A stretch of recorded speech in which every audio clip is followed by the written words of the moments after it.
إخوان والأخوات، السلام عليكم ورحمة الله تعالى وبركاته.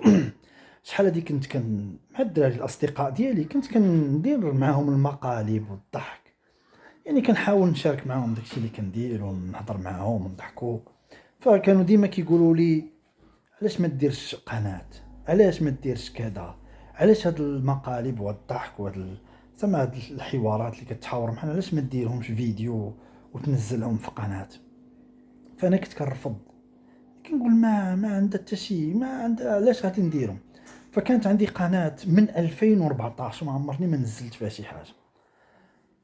المهم مؤخرا فاش يعني دابا شي 3 شهور 3 أشهر بديت كنزل فيديوهات كنحاول نشارك مع الناس اليوميات ديالي، يعني كنحاول نصنع واحد المحتوى متنوع. فاش دخلت لهاد العالم ديال مواقع ديال التواصل وصناعة المحتوى والفيديوهات، لقيت كاين واحد الفرق كبير، كاين واحد الفرق كبير بين النظري والتطبيقي. يعني كنتي كتسمع شي الا درتي فيديو حتى راه غادي هاد المقالب اللي كدير لي هنا والضحك وهادشي، عرفتي الا درتي فيديو راه غادي يحطم الارقام القياسيه، عرفتي راه ما كايناش. راه فحال هكا داك اللي كيقول لك شي الا بديتي التجاره الالكترونيه راه في شهر غتحطم الارقام القياسيه، شي الا درتي هادي راه في واحد السيمانه غتولي لاباس عليك. راك راه الكلام شيء، التطبيق شيء. فاش دخلت لهاد العالم فرق كبير، يعني فيه بزاف وخاصو بزاف.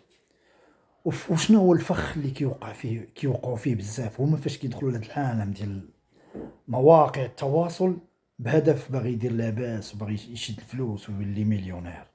هذا هو الفخ اللي كطيح فيه، لكنه كيتصدم بالواقع أن هذه الأشياء يعني اللي هو كيحلم بها صعيبة بزاف، تحتاج إلى وقت، كتحتاج لبزاف ديال الحوايج.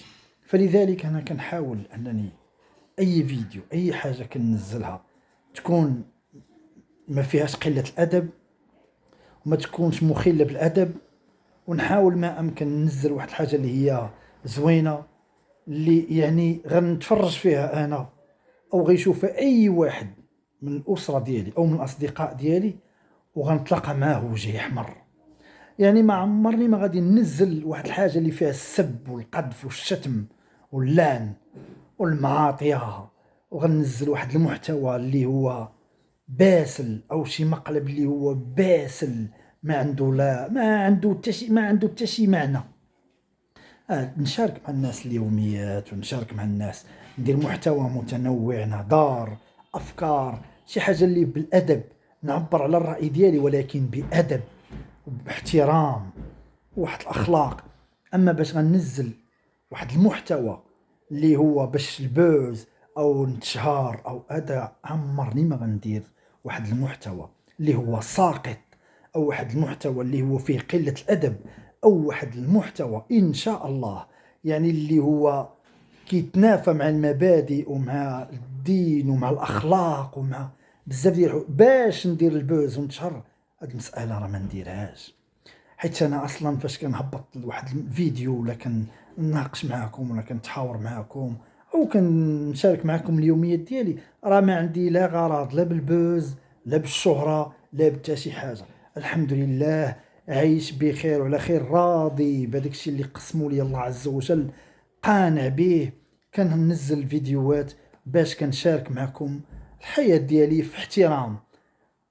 هادشي كله علاش قلته، يعني منين دخلت لهاد العالم ديال مواقع التواصل لقيت ان باش تشهر والبوز هو خاصك يعني اغلبيه، انا ما كنقولش كلشي لان كاين الناس الحمد لله اللي صبروا وهضروا وداروا بواحد المحتوى نظيف ووصلوا، ولكن كتلقى واحد الموجه كبيره ديال الانحلال ديال الاخلاق والهضره الخايبه والمعاطيه والقذف والسب والشتم.